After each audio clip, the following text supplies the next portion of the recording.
If you're looking for me, you can find me. Pimpin' getting riches, grinding.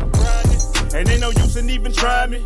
45 piece beside me. Now let the church say amen again. Church say amen again. Church say amen again. Purse first, ass last, get your bag and win. What's up, people? Good morning, good evening, good afternoon. It's your boy, Coach E-Man, with another episode of the More Life Podcast.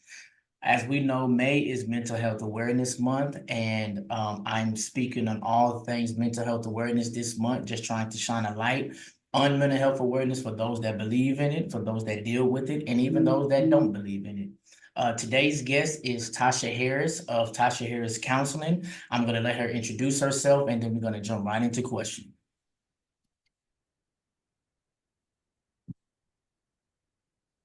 There it is. Hey, everybody. As he said, I'm Tasha with Tasha Harris Counseling, my private practice, going on almost 4 years this year. I've been a therapist since 2015. Seems like longer than that, but yeah, 2015.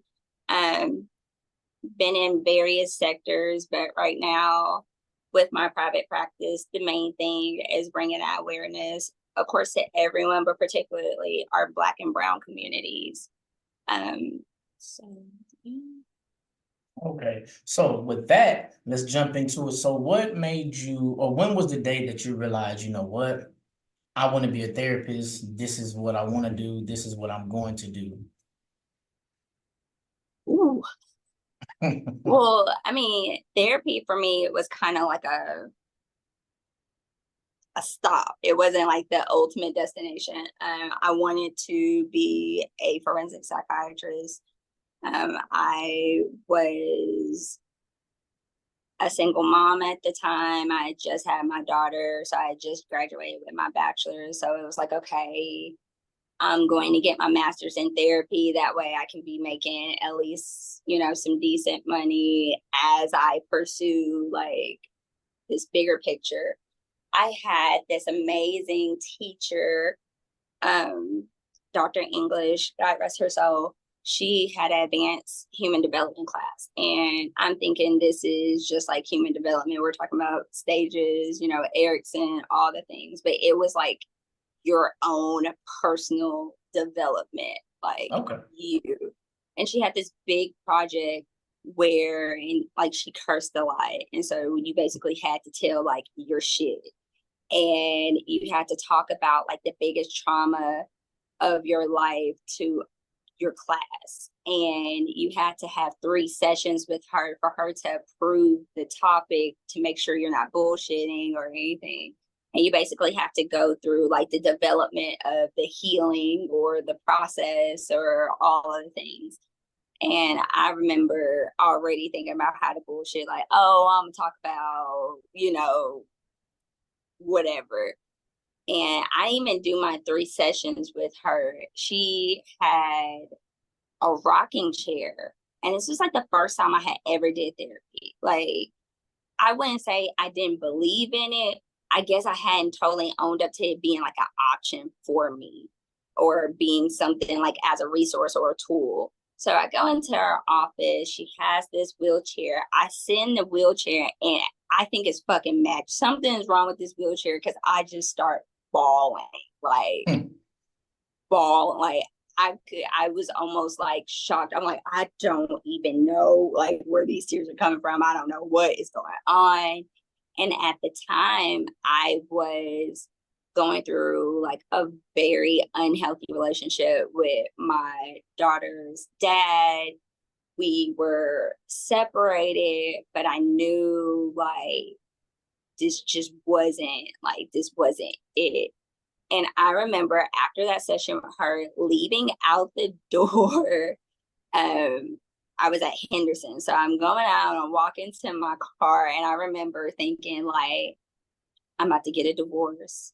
I'm going to get my master's. And I want people to feel as empowered as I feel right now. I just remember everything being so clear. I remember me feeling like I can do it. Like everything was going to be okay. and I can't even tell you that she gave me advice, right? It was the space. Okay. It was the experience. It was like the validation. It was like all of those things. So after that, the whole idea of being like a psychiatrist kind of just like went out the window. I went straight into like, I want to make people feel this way. So I'll fast track that to how I got to where I am now. It was COVID.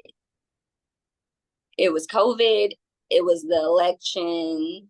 It was a lot of injustice going on. And it was like, oh my gosh, like, we need help.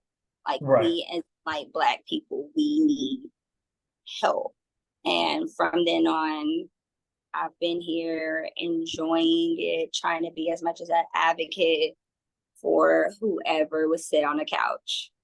Okay. So you said something, and I felt this before, and I've thought it until I, of course, grew, right, and got older in life. But you said not that you didn't think mental health wasn't real, right? So that brings to this question for the people who don't think, mental health is real. How do we help them see, how do we help them see that it is, and it's a real issue that people are dealing with daily? So when I have a client coming in and like, contrary to popular belief, everybody that comes to therapy hasn't really bought into it yet. Like, or the things that they're coming for might not even be the things that they really end up dealing with. And especially for us as Black people, our normal oftentimes is the mental health that needs to be addressed. So we're talking about like intergenerational trauma. And it's the, I gotta do all the things. It's the pressure. It's the being overly ambitious. It's the not being able to, rest or feeling. It's like all the things that we subscribe to on a daily basis. Those are the instant warning signs for us as Black clinicians on, oh, like, I see what we're working with here. And it's like a rewiring that we have to have. So it's not even a matter of like, I gotta like show people that mental health is real. It's more so like, I have to show you how these things that we subscribe to are contributing to our declining mental health. Okay. I like that. So another thing you said, you at one point you were a single parent, and I know a lot of single moms, and I know a few single dads. I actually at one point was a single dad, right? And raising a child and then dealing with life, that can bring on so much, especially for those of us who have trauma that we haven't grew from, that still bothers us, that still, comes around, and then we have this kid that we're trying to raise, so for you, what did that look like? Being a single mom, dealing with those things and making sure that your mental health was fine, also while trying to pursue being a therapist and all that. Man, I look back on it now, and I think it was more so of me telling myself, like, we can't deal with all this right now. So I was working multiple jobs. I was going to school, and I was trying to make sure I was as present for her as I possibly could be. So it was me basically prioritizing like what really, okay, so like, we know we got to go to work because we got bills to pay. We know like school has to, because we can't, it was one of those things where I was like, this is temporary. I just got to tell myself this is temporary. We're not going to be working these jobs and school and all this. So this is temporary. And on those really hard days, it was just like a matter of, again, me telling myself like, it's fine. It's like, yes, we feel all this anger and all that, but there ain't shit we can do about it. We got to get up. We got to do all these things. And I don't know if it was necessarily because I was younger. I don't know if it was because like at that time I did have a, like, me and my friends were way more active in like talking and doing things. So I don't know if it's because I was just busy, but I don't remember back then me being able or even like allowing the sitting in it. Mm-hmm. not allowing myself to think about just how much I was doing and how like boom, boom, boom, like almost every day was. I just don't really remember. And when I look back at that time, it's just like, there's no way I could do that shit again. Like, like what? No, we're not going to do that. But it's the thing that we don't give ourselves the option to be sad. We don't give ourselves the option to do all these things, and we think that that's strength, right? Like, but that was me like performing strength. Like, yes, I was showing up for myself and my daughter, and that's something I always be proud of.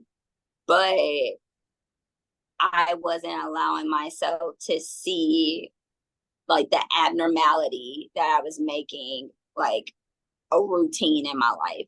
Not being able to like rest or not being able to sit and just be like, this fucking sucks, you know, Right. like not giving myself like those opportunities, just telling myself all these things that I have to do.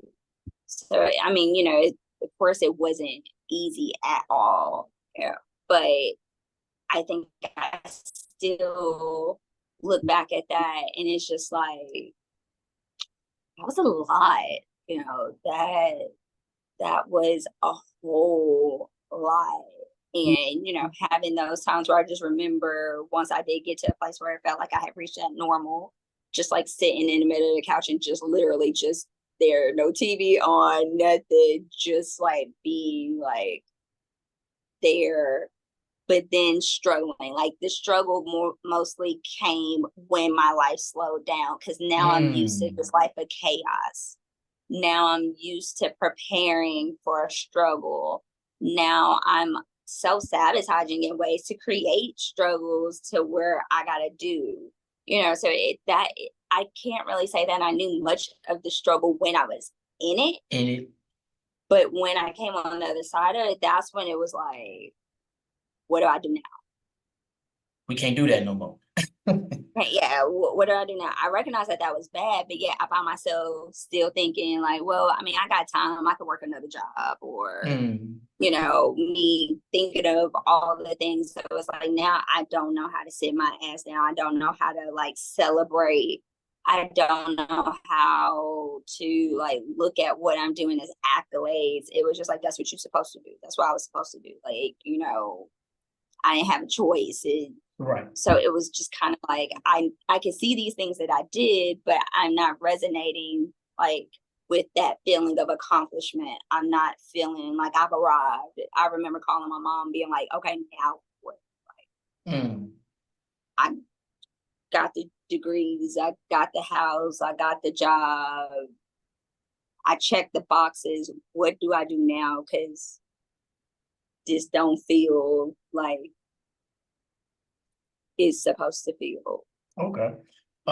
You said one thing, that we're always okay, right? We're always okay. We're not even in our struggle. Like we find ways to stay busy, and we find ways to say, you know, I'm fine, but and not saying this is you in particular, but I'm fine, but really I'm dealing with this and I have these problems, but I can't let that linger, so I have to keep going and going. But and I find out that's not healthy because I do that a lot, and I'm gonna be honest. I still do that now, you know, as a Oh, for 38-year-old sure. man.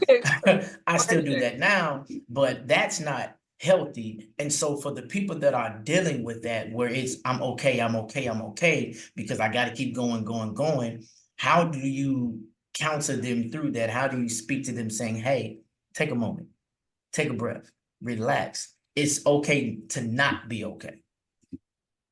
I think a lot of times, like my my environment, like, you know, I always refer to it as the couch. Like on the couch with me, I'm not really telling people things like that they already know. Like we know that we're gonna be okay. Like there's always a Right. part of us that knows that we're gonna be okay. I think I focus more, especially my Black clients, is let's sit in this. Let's really talk about how this sucks. Like let's really validate and give those feelings like a place. Like let's give that part of you that's like, man, like I know I gotta do this right now, or I understand where we're at, but I'm exhausted. Like, Right. I'm tired. I need rest. Like, I really need to. So we focus on that, but we focus on the boundaries, because does my life have to struggle as much as it's struggling? So it's like, now we're looking at, in what ways are we contributing to it, and not for blame, but so we can like learn how to create our own environments, that safety nets and things like that on our own. So am I taking on more at work for the sake of me being in that you got to be, 3 times better, or, we got to, be reliable and show that we're responsible and dependable? Also, are we performing these things more than we should? Like, are we saying no? Are we creating boundaries? Are we being around people or places that like put us in that place of like sorrow, or thinking about my trauma or anything? So it's like, we're starting to look, we go back and we look, and we sit in the suck, and we learn how to exist in the suck, knowing that that's not going to stop me from getting the things done. That's not going to stop me from being productive. If anything else, it's going to help me take better care of myself, so I navigate these things more fluently. And I realize life doesn't have to be a struggle. We don't have to own a struggle. Like, it does not have to exist outside of life and like things out of our control, like natural disasters or deaths, things like that. But by that time, if I'm taking care of myself, my environment is what it needs to be. Even when those things happen, instead of it coming in and be like a 10 on a scale of 1 to 10, it's like a 5 or a 6, where it's like, damn, like, it really sucked, that happened. Or dang, I wasn't expecting for this bill to be this high, but that's what we saved for. So let me go ahead and do what I do. So like, I can prepare my life and live my life in a way where I don't have to be bracing for impact all the time. I don't have to, be mistrustful of good things. Life is life, and life is what I'm making it because I'm securing my environment. Okay. So you said sitting in the suck. I like that. And so with sitting in the suck, is everybody willing to be vulnerable? And are they open to being vulnerable when they're sitting in that suck? As a man, as a Black man, it's hard for me to be vulnerable to this day. It's hard for me to be vulnerable. So when you're sitting in that suck, what does that look like? Are they really opening up, or is it a battle that you have to pull down layers, from whatever they've dealt with, for them to finally say, okay, I can be open and I can just let it out? So a lot of times the process looks different depending on my client, right? But for the sake of you being Black, I have to really make sure the space allows Black men to see being heard exist. It has to be a space where it's like, hey, I get it. Like, society has told you, stop crying. We don't cry. You need to take care of the bills and fix things around the house. And now in the last 5, maybe 10 years, it's like, you need to talk. It was like, what? Like, I've only been prepared to pay bills and fix things. What you mean? I need to talk. Protector and provider. And then it's like, oh, you can talk to me, but when I talk to you, you take it personally. Now I'm taking care of you for so it's one of those things where it's truly, one, I'm making sure before I tell you to be vulnerable, you got a safe place to do that. So if it's just in therapy, then I let them know that's okay right now, but we're going to be working on extending that safe space outside of therapy too. Another thing is me giving them the words, right? So it's like, a lot of times I've never had that space to just say, what I know I'm feeling something, and I don't know what it is though, because I did not have practice. I wasn't able to say I was scared. I wasn't able to say something hurt my feelings. I was, because there's all these things that's telling me, even without directly telling me, I can't say that. That's So, true. I'll give the tools and the skills to give the words first. And then we start, once you have the words, then immediately it's easy to be like, oh, damn, I remember feeling that way. I was this years old. It was this type of situation, and this is what happened. And it's me like stepping in that process with them to make sure they don't just overshadow what I should have got. So a lot of times we'll be like, yeah, I know I had a fucked up childhood. Like, I got my ass beat all the time. Okay. And we'll stop there. But we don't go back to be like, but I shouldn't have. Right. I got my ass whipped for something that was developmentally on point. I have a lot of like clients who struggle with forgiving themselves because we've been taught to shame when something is done wrong. So I don't know what forgiveness looks like. I know what guilt looks like. I know what shame looks like. I know what those things. So there's no way I can forgive myself because that was unforgivable.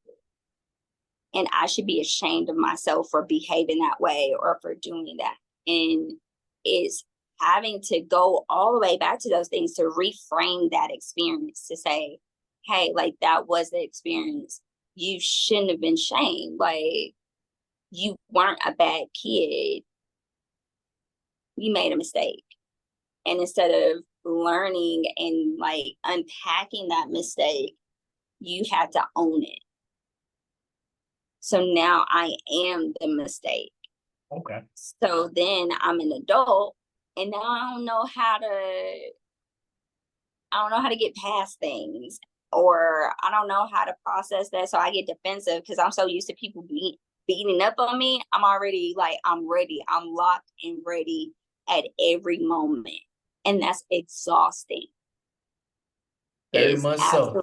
Yeah, exhausting. So it's going back to those things to have to like remind ourselves that a lot of us have lived the same type of Black lives, right? It's like a running joke where it's like, oh, we know to be in the house before the lights come off. And we know all these things because everyone has had that told to them. Right. But we're laughing at things that played a significant part of our struggles now. So it was like, oh, like you were supposed to be like seen but not heard, but now I don't know how to communicate. And I don't know what it really looks like for a child to be a child because I didn't get to be a child. Right. And so it's a lot of reframing. It's a lot of going back to say, hey, we have to recognize like this was an abnormal normal. Like I was supposed to get more. I was supposed to have more. I was supposed to like discipline wasn't supposed to hurt. Like discipline was supposed to teach. I wasn't taught these things. I wasn't prepared for these things. And then we had that idea of vulnerability, which we're doing a lot of redefining. Like we're taking words like strength and love and vulnerability and communication and boundary. We're taking all this to actually like have a healthy definition of it. Because we're scared of vulnerability. If you look up the textbook definition of vulnerability, it means to put yourself in a position where you don't know what's going to happen. There's not a weak person in this world that can put themselves in a vulnerable position. But we say vulnerability is weakness, when in reality, it's this idea of strength that's killing us. But when I'm vulnerable, I'm being strong. I'm saying, hey, that doesn't feel good. I don't like that. I feel disrespected right now. Like, I don't feel safe. I don't feel hurt. That's the strength. because now I am putting myself in position to get my needs met. Okay. Now I'm laying down some boundaries to tell people like, hey, like,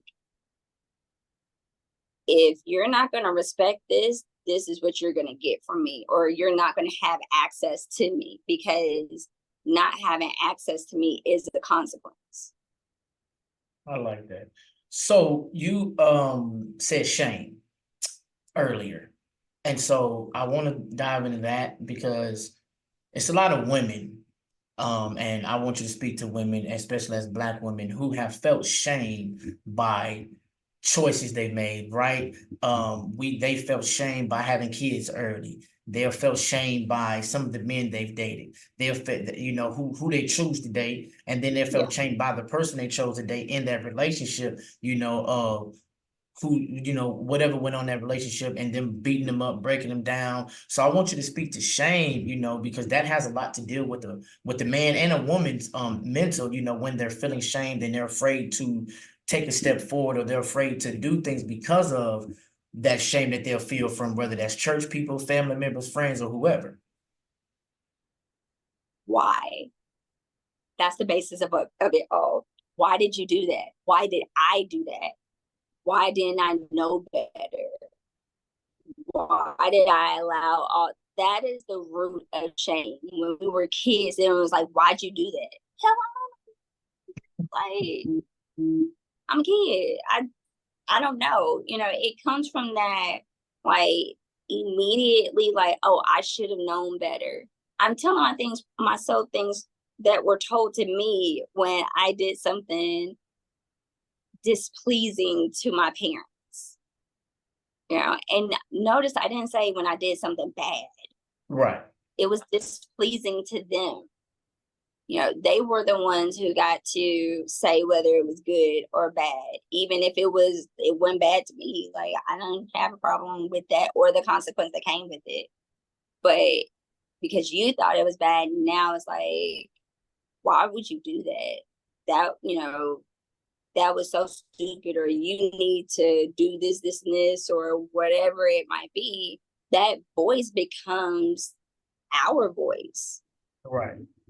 So instead of us being able to learn from these mistakes of picking the wrong person or anything, we just shame ourselves, and then we move on to the next one, which is very similar to the one before, because there was never any growth from it. Right. When I get women who come in on the couch and they're like, they're processing a relationship or anything like that, I was like, hey, you get to be heartbroken. That is totally valid. But what else do you get to be? Like, what else is there to be in this? Because I don't have to just be sad. I can feel empowered. I can leave out of this with more than what I left with. But we put certain emotions and experiences with certain things. If somebody dies, I have to be sad. If I break up with someone, I have to grieve them, even if they were shitty. If I have to think about the lost time and all the wasted, all the things. Like, I have to, like, that's where my focus needs to be. If I'm mad, I got to yell and show my ass. We have all these behaviors in their performances. We don't even know why we're doing them. Half of the time, they don't even match our actual experience. It's like, you're super sad about this relationship, but you just told me you weren't happy.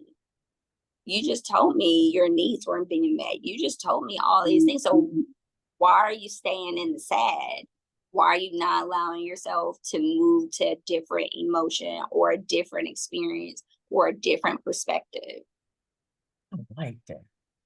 And I've never thought about it like that. I don't think none of us have. Like you just said, we say we weren't happy, but yet we're sad about this relationship ending, but we can't figure out why we sad, but we've already highlighted that I'm not happy with you. So why am I sad that I'm not with you when I wasn't happy when I'm with you? Well, we're sad because of what could have been. We're sad because it was supposed to be like this, but I never connected that ideally I was never going to have that with you. So that goes to expectations, that we put an expectation up of what we wanted? I think it goes from lack of explaining our expectations. We get in a relationship, we ride the wave, and then when shit gets rocky, we realize we never set any standards for the relationship. We never set any boundaries. We never expressed our true expectations. We just expected that person to just know.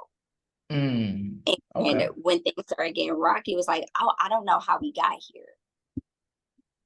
Well, we weren't intentional, and so we're sad because like I was supposed to have this kind of life, and you like I can't have that without having somebody in that spot. You were in that spot, so I was going to have it, but there was so many holes in that process. So it's like I'm sad because like I guess now I'm not getting married because I can't get married if I don't have anyone. Okay. And I'm thinking about the picture, but I'm not thinking about the process. I'm not thinking about, the quality. So it's like we have like I said, we have so many holes because we just have not had that preparation. Okay, I like that. You gave me something when you said I'm focused on the picture, but I'm not thinking about the process. Oh, you gave me something. I'm writing that down too. I'm just letting you know I'm still in that. I'm still in that 100%. Yes, I have to steal that one. Oh my God, no, that's real though. That is real, but that is what we deal with. That is so real with what we deal with today. Like you said, the picture, not the process. Oh man. But last question. I know you're married, and it's probably going to be some married people listening. I want to talk about mental health in marriages. A lot of people fuss, fight, argue, not happy, all of that. But I want to highlight just mental health in marriages and how that works and the process of what some of us should do. I think, how do I summarize this without there's so many different avenues of it, right? First and foremost, you absolutely have to know and understand where your partner came from. It's not enough to just know they grew up without a mother or a father. I need to know how that affected them. I need to understand how that affects how they communicate, how they receive communication, how they see the world. I need to understand that so I can know how to keep this space safe. Okay. So I'm not constantly triggering you. So I'm not constantly putting you in a place where you have to, like everyone now is saying, that masculine energy and that feminine energy and all that. I'm not sending you to a place outside of your natural way of living, basically. So it's not so I can necessarily heal you, but I can properly support you to it's a space where you want to heal and you can believe that you can heal.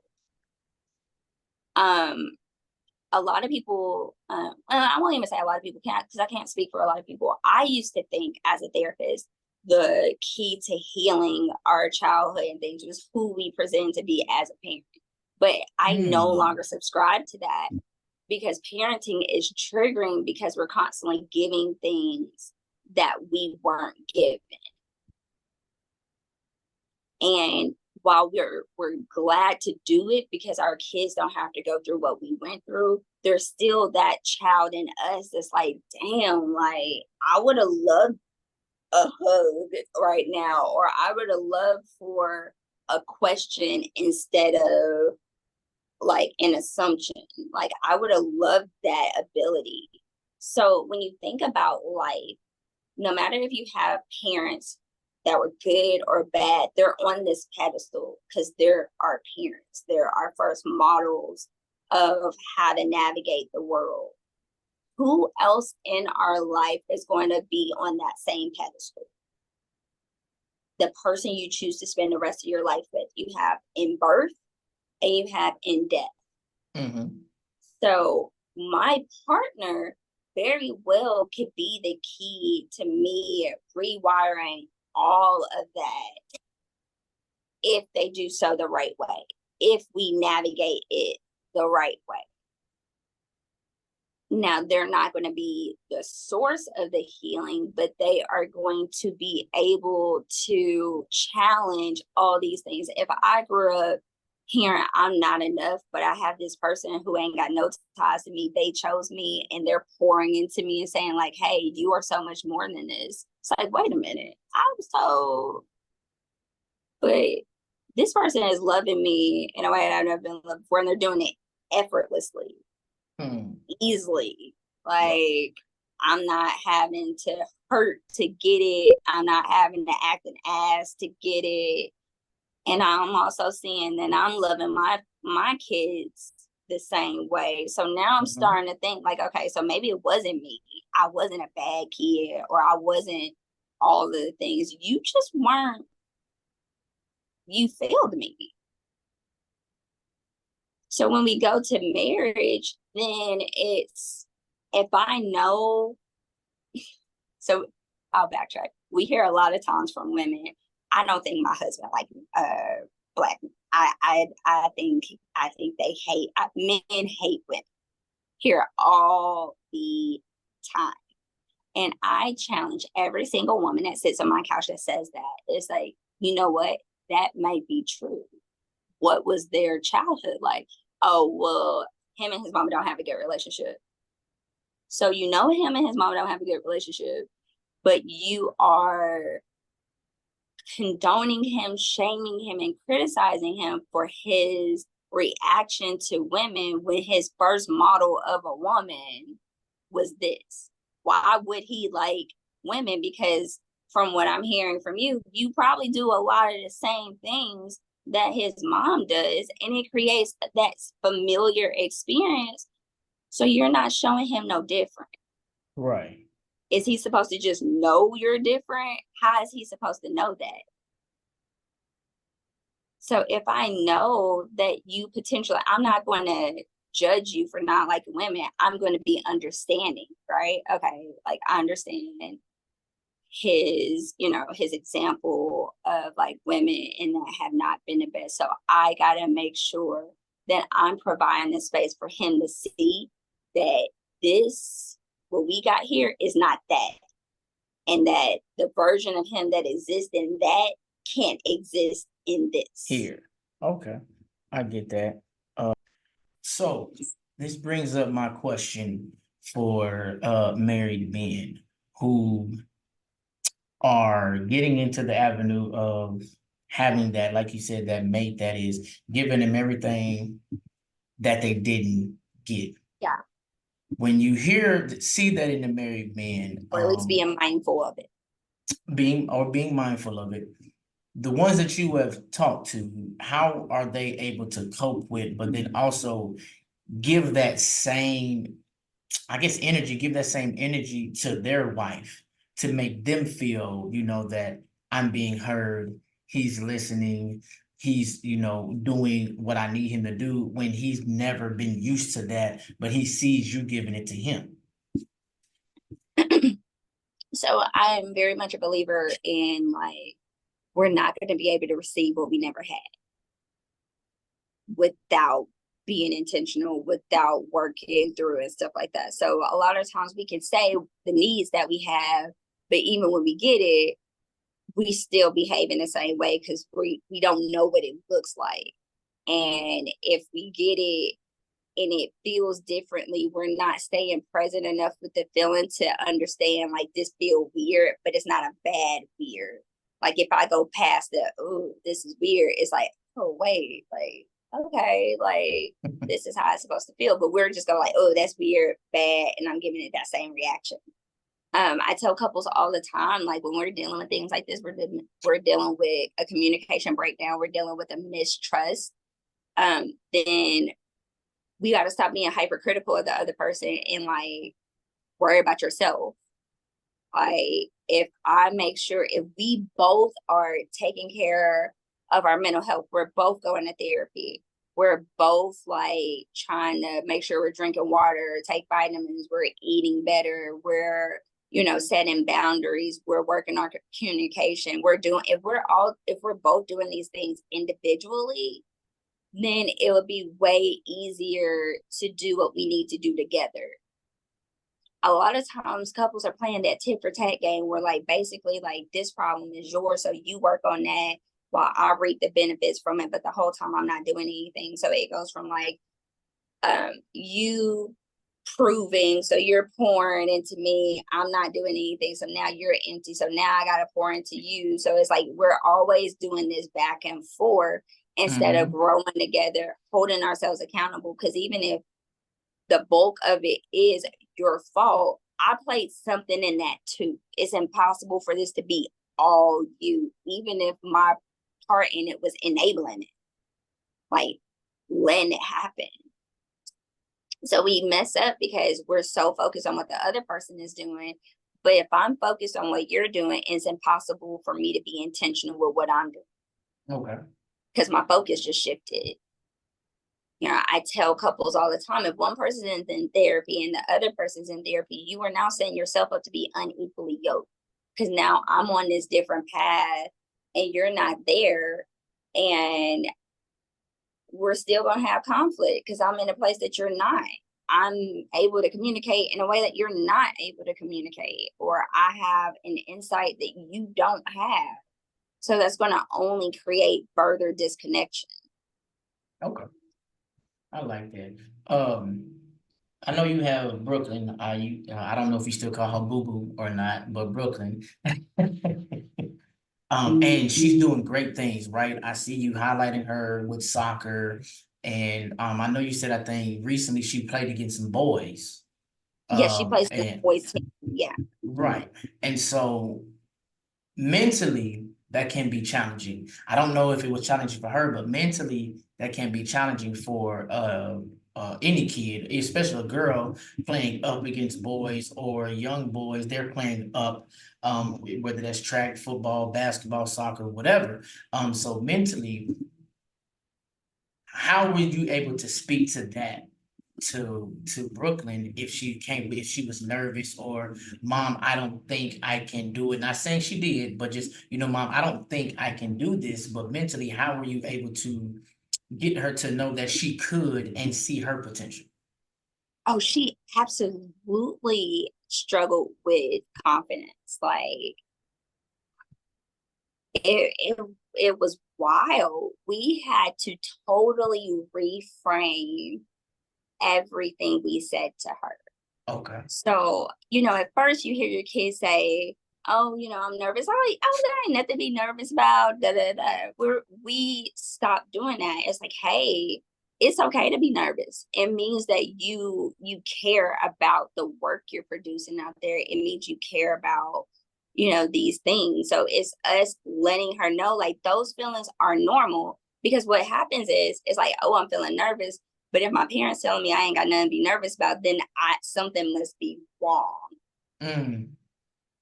And now I'm creating that shame and, guilt or whatever. And she'll get in her head, and you'll know from the moment she step on that field, like, it's about to be, it's about to be hard. So Right. there's a lot of different things that we had to do.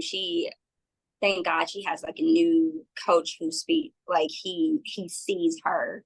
So he puts her in those positions. But what we do as parents is we hold accountability, and we make sure, like, hey, if you're telling us you want to do this, this is what it looks like to work hard. Okay. This is what it looks like.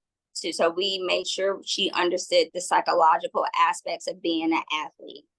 We made sure that we understand expectations, because, it was at the beginning of the season was like really rocky because we knew she wasn't playing like she could, but we also knew she had a lot of other things going on as far as like with her confidence. Her relationship with her father was like a very big aspect of it. So we were like, okay, we need to do, because it was becoming really frustrating for us to see it and knowing like we're pouring all this stuff into her, but for some reason she's not receiving it. Like it's not clicking for her. So it was this one game, and I would like we were in it. I wanted to leave. I wanted to go down there, tell her, get her shit, let's go. You ain't ever playing touching the ball again. Like we're pissed. Of course, we never said nothing to her. Didn't say nothing to her. But she played a horrible game, not because she played horribly. She didn't show up. And like she could have literally beat the team by her damn self. And that was the whole purpose of her playing with that particular team. She plays for like 3 different teams. And the coach was like, hey, we really need her. We need her to be a leader. We need her to, you know, basically play her game.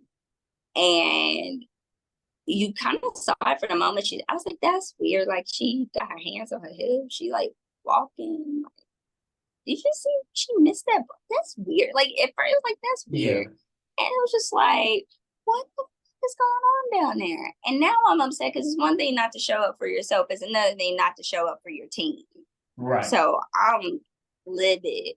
We don't say anything to her. I think she slept that whole day. So we knew she knew. Like, so that next day, I had the conversation with her. I'm like, hey, do you need a break? Like, you've been playing for about 8 years? You know, like that game, like what was going on? She was like, well, my team wasn't listening to me. And so, you know, all these things, I was like, well, I'm going to be honest with you from my point of view. I was like, I'm not saying I'm disappointed in you, but I am disappointed in how you handled that, because you can't allow other people's actions to change who you are or what kind of work you produce. So we're talking about these things, and she was like, yeah, I need a break. I'm like, okay, so what does this break look like? Like, are we talking about not playing no more? Are we talking about not playing competitively, just playing red? Like, what kind of break are we talking about? And I think she was like, well, you know, I won't play. I was like, so when you're not playing, what will you be doing?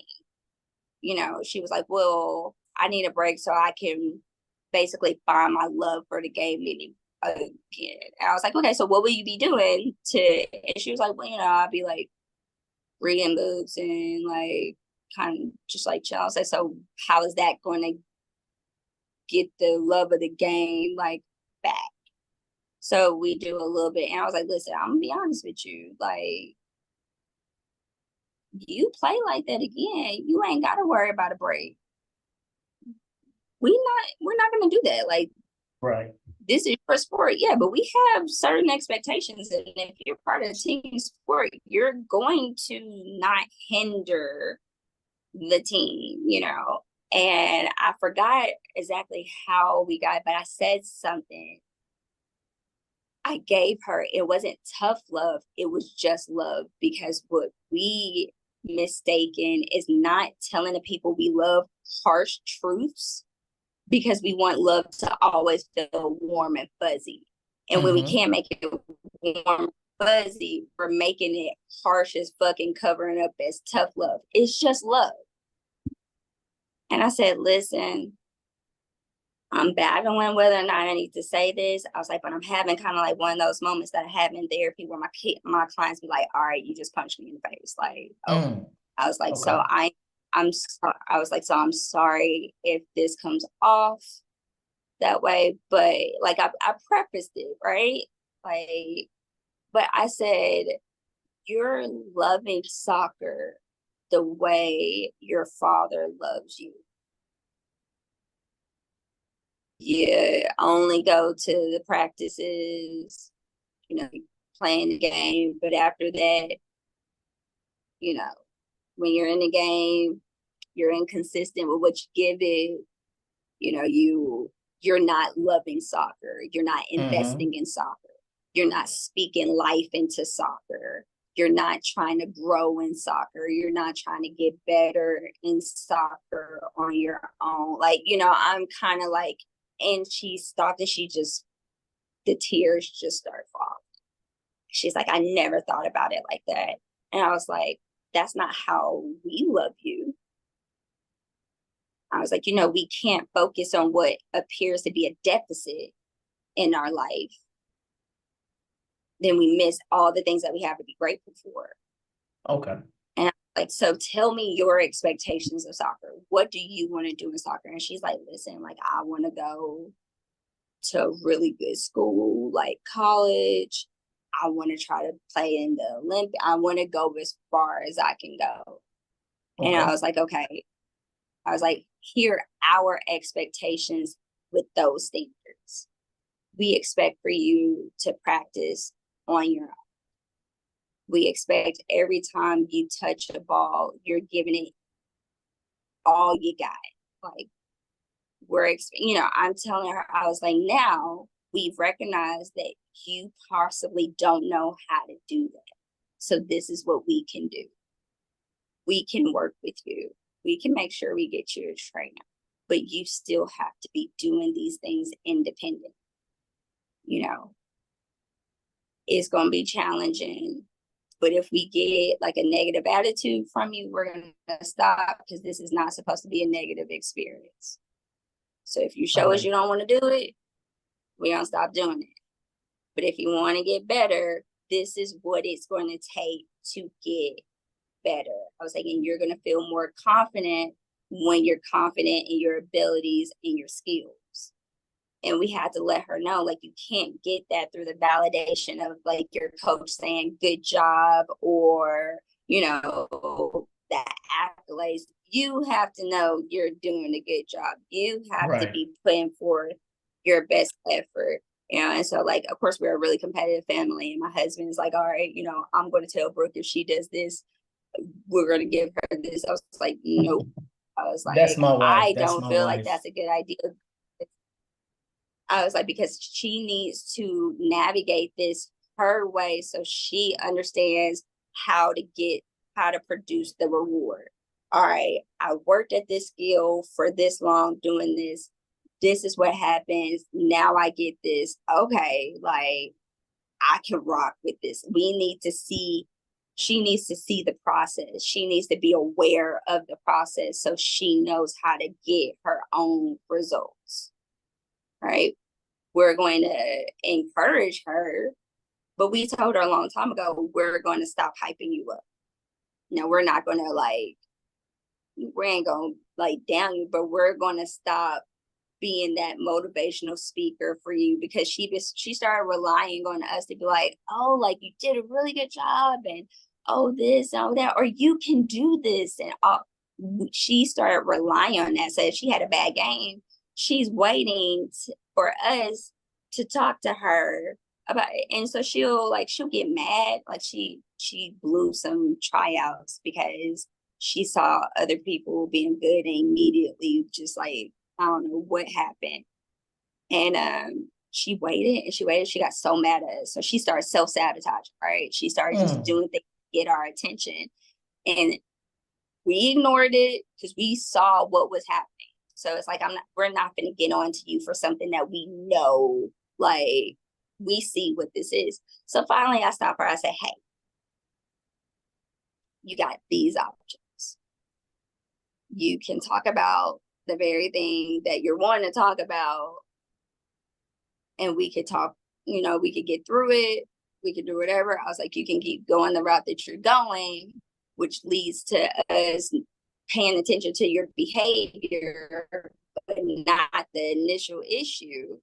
Or you can get a jail, you can get out of jail free card right now, but also still end up getting in trouble because you're going to keep doing, whatever these things are. So she stops, and then she's like, why haven't y'all said anything? And we're like, about what? And she was like, about how I played. We were like, well, how do you think you played? And she was like, well, I think I did pretty good, and this, and this. And we look, and I said, bullshit. I said, you thought you did good. You and a guy in the car and you would have told us how good you felt. Right. And we had drove to, like, I think Russellville, Clarksville. The girl can't stay up in a car ride for more than 15 minutes. She was up that whole time, like a 90s R&B band, looking out the window, like, like she just lost her relationship. And I was like, so I know that something was on your mind. I was like, so don't sit here and try to, like, put it on us so we could tell you, be real with yourself, and then you can be real with us. And so she stopped. She was like, okay, like, I did for her. And we were like, I mean, we knew you were nervous, but what happened out there? She was like, I got through warm-ups. And I was like, okay, I'm feeling good. And we were like, yeah, you looked good during warm-ups. And she was like, but I saw this one guy, like, do this move. And I was like, oh, shoot, like, they're really good. And it just went and to her head. And it went to her head. And I stopped. I was like, did you ever think I'm really good too? And she stopped and she was like, no. I was like, you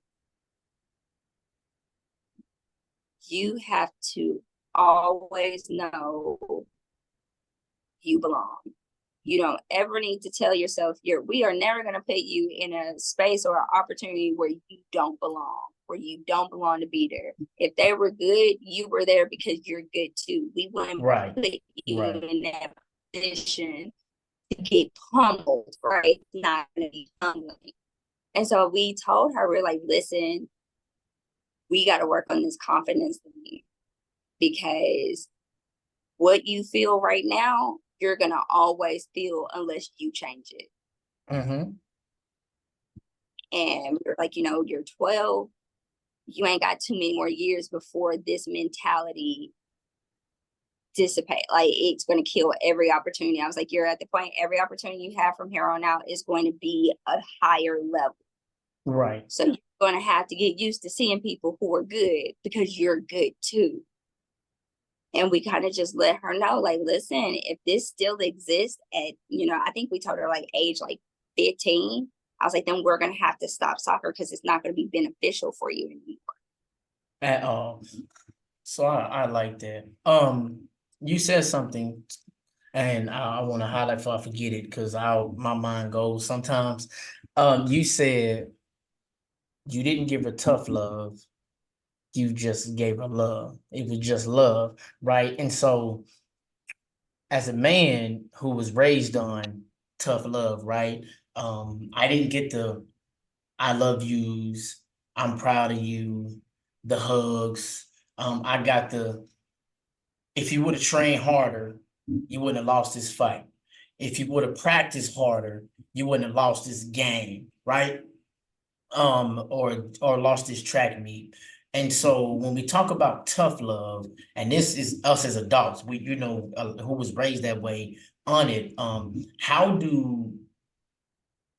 does well, I don't want to say how does one identify, but how do you help that person who only sees tough love, for them to get out of that mindset of it's just love, like you said with her. Like, instead of, well, I gotta be tough on him, because I'm gonna be honest, I'm like that with my son. I tell my son I love him, I hug him, like I do that. Like, I didn't get that as a kid. Like, I can count probably how many times my dad said I love you, how many times he said I'm proud of you. And in my moments where I needed a father, I didn't get a father. I either got a pastor or I got Coach Dad, right? And I give my son Coach Dad, but I try to give him Dad as well. And I'm not perfect at it, I won't. But how does one that doesn't believe in it, how do you help them identify that, what I'm saying, tough love is whatever it is, you need to give love to yourself, to your child, to your mate, or whoever. Well, the first thing is, like, tough love doesn't exist. Like, it doesn't exist, because love is all the things, right? Love is accountability. Love is respect. Mm-hmm. Love is compassion. Love is kindness. And we equate all of those to being conditional. Right. I'm gonna respect you, you respect me. I'm gonna be kind to you if you are kind to me or you're doing something worth being kind to. If I show you compassion, you're just gonna run all over me. We are so used to trying to create a lesson that we miss the overall lesson. I like that. Oh, you wouldn't have lost that game if you practice harder. But what if I gave that my all? Like, what if I lost that game just because like the guy was better? Now I Right. don't know how to understand loss. And if you would have explained loss, then I might have naturally thought, I don't like this feeling. I'm going to train harder. Right. I could have So got to that on my own had I had that compassion and validation. Like, hey, man, like, I know it has to be really tough. You've been working so hard, but no, like, if you did your best and you know you did your best, then your best is always enough. And we'll talk about that a little bit. And then I'm going to be like, okay, so tell me, like, how did that feel, man? Like, I hate it. Like, I don't, what can we do about it? What do you think we could do about it? Well, I noticed that he was doing this move and I wasn't ready for that. So I can start practicing that more. Okay. So the next time you play someone and they got this move, like you're prepared for it. Now I've provided you with everything you need for you to feel like you're ready to problem solve. I like that. So like with me, I'll say this, I mean, it was a lot of times, but this one time in particular, it always sits in my heart. And I'll probably talk about this when I have my barbershop conversation with your husband and these other guys that I'm gonna have. But with me, with the tough love, right? I had a boxing tournament, regional silver gloves. It was West Tennessee, Arkansas, Oklahoma, Texas, Louisiana. And first night to fight this Korean, right? Boy gave me the fight of my life. I beat him. He was a foreign exchange student, Korean, beat him in a good fight. Next night, I'll fight this guy who knocked the guy out the night before, right? Knocked this dude out. And the guy was talking about how he hit like a bear. And I know I was in shape. I know I was the best fighter in this tournament, right? But in my mind, because he knocked that dude out, I was scared.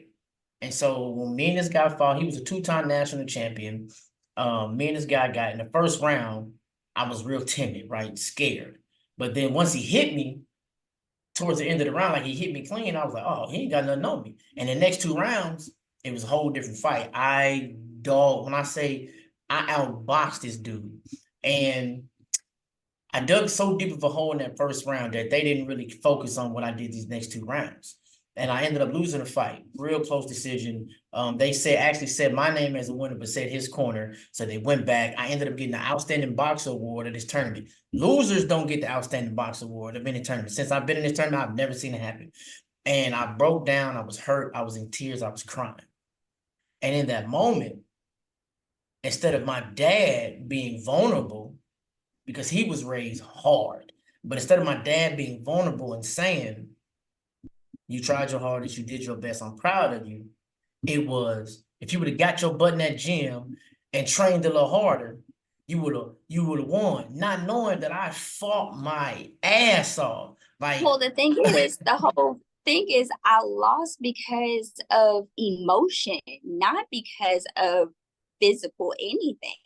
Right. I didn't know I could be scared. I didn't know how to process being scared. Had you been able to go to your dad, like, listen, I heard he knocked out the dude. They say he hit like a bear, like, so yeah, well, yeah, like, I'm scared. Yeah. Then I, like you said, providing that vulnerability, like, hey, everybody gets scared sometimes. And I couldn't say that. Like, I couldn't say I'm scared. Like, I couldn't say anything. You know what I'm saying? Like, exactly. I tried to build myself up to tell myself that I wasn't scared. And in boxing, you get nervous. And with me, I'm nervous until I step on those steps and I get into that ring. When I step in the ring, it just goes away. But that day, I stepped in that ring And it didn't just go away. It was still like, damn, this nigga might knock me out. Like this nigga hit hard. You know what I'm saying? And That's even when I went it. back, yes. And that's hard, for me as a man and a lot of us men, right? To step out of that realm of what we deem tough love. And I'm trying, but I don't, it's like we don't know no other way. I So what I tell parents when, I'm doing like parental coaching and things is like, one, I'll go back. The very thing that you explained, that's what our daughter had explained to us. She was like, because I was like, you used to go in that field and it was like it was like, that's Brooklyn. Yeah. And then the moment she steps off the field, that's boo-boo, because she's like, oh my God, I made that girl cry. Like, I feel so bad. Like, all these things. But she stepped on that field and you would never know the girl had confidence issues because she like a beast out there. Yeah. But when she gets in that emotional, the beast and the emotion don't exist at the same time.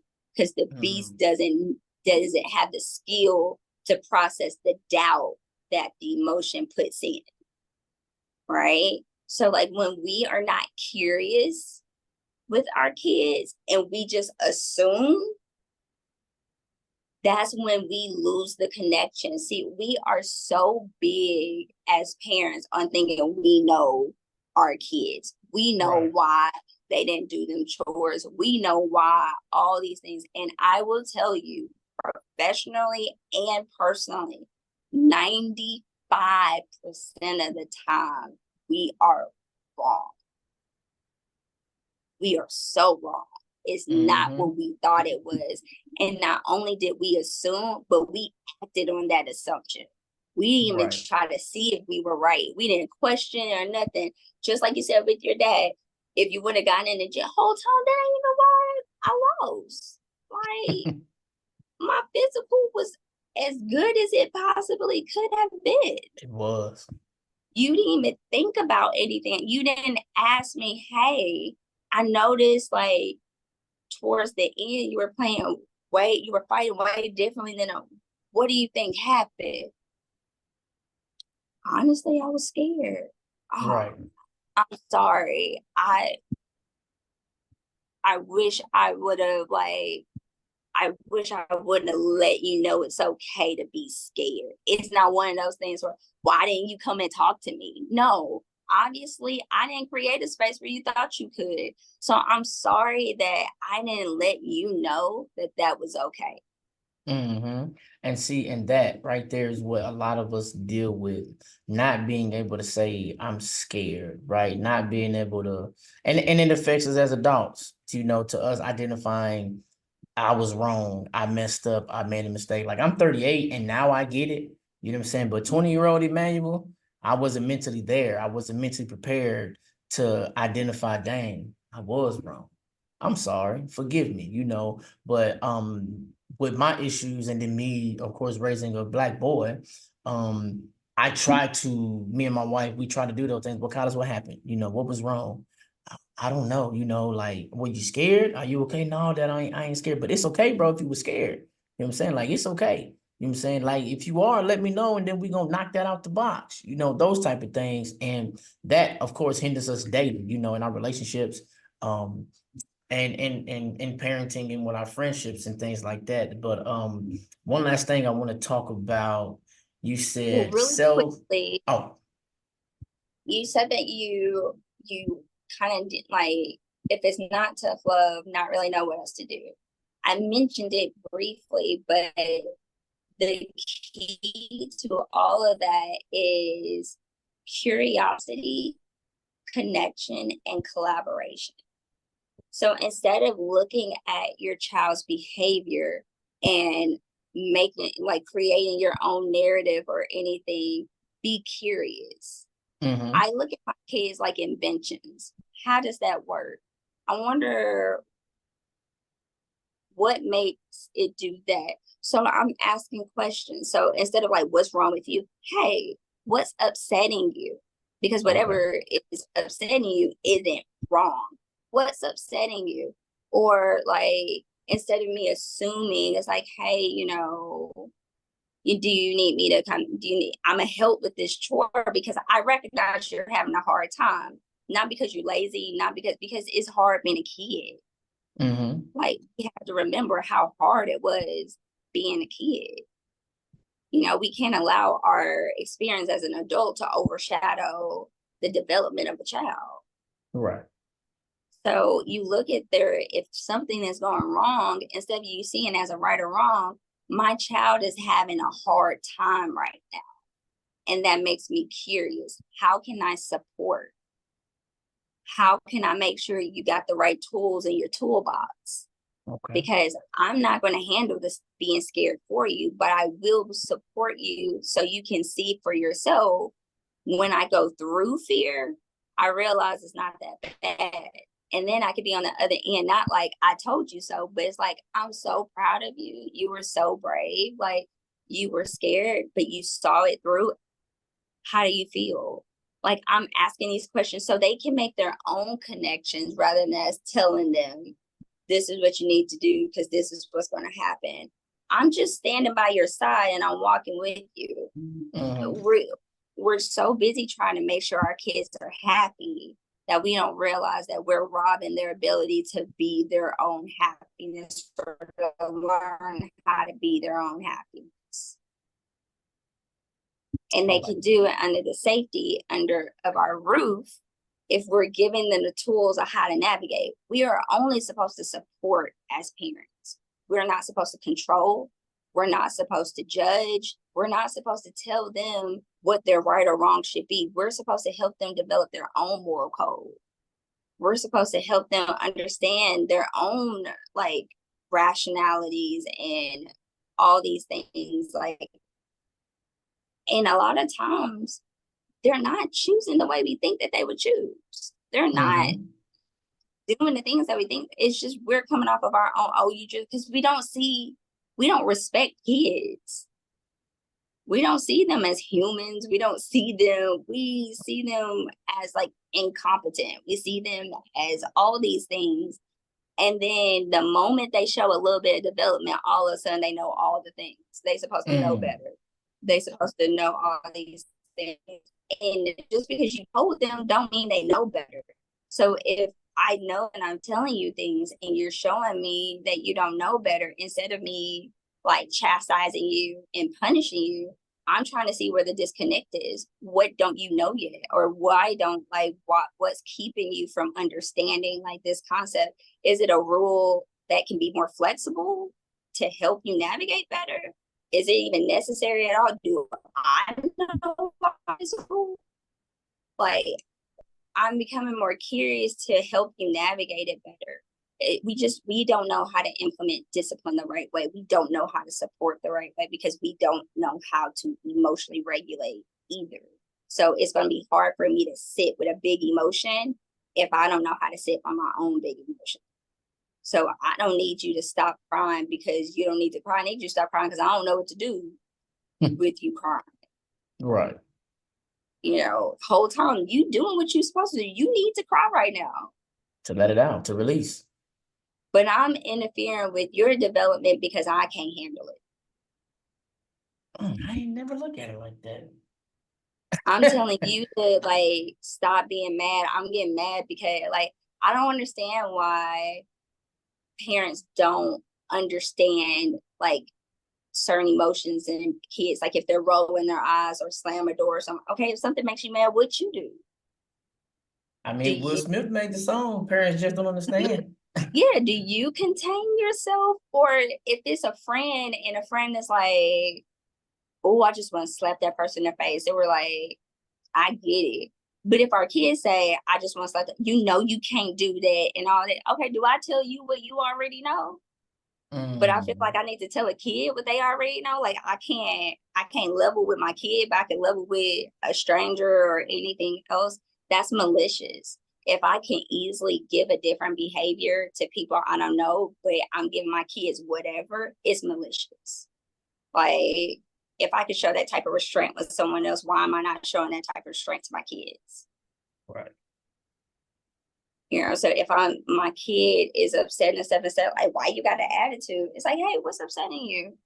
And they might be yelling and all this stuff like that. But if I'm listening and understand, hell, I'll be like, shit. Like when I hear my kids, I'll be like, I'll be yelling too. This shit piss me off too. Like, I get it, right? And then at the end, they're like, listen, like, my bad. Like, I wasn't yelling. It's like, I get it. Like, you ain't got to apologize to me. Like, my 3-year-old can do it. If my 3-year-old can do it, you can't tell me an adult can't do it. Right. You know, my 3-year-old, I had her up super late because I'm trying to take her hair down. I knew damn well I should have started earlier. But she's trying her best. Like, she's handling like a pro. It's the end. I'm like, she's like, I'm ready to go to bed. I'm like, listen, we have to take the bath. Like, we could take it now or we could take it in the morning. And she was like, I'm going to take it in the morning. I'm like, okay. Even on the back of my head, I was like, that is not ideal for me because I'm going to have to wake up earlier. But she's making a decision on what she can handle right now. Now, I could have easily made her take that bath, but she would have acted a damn fool.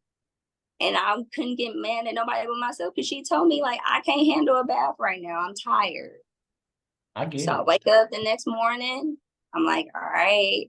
I'm still recognizing, like, she's going to still be tired. So I'm giving her grace. I'm being as gentle with her as I can. I'm playing with her, make sure, you know, this is smooth transition. I'm talking to her. I'm like, hey, we got to take a bath. She's like, I don't want to take a bath. I was like, I know you're tired. Mommy kept you up really late.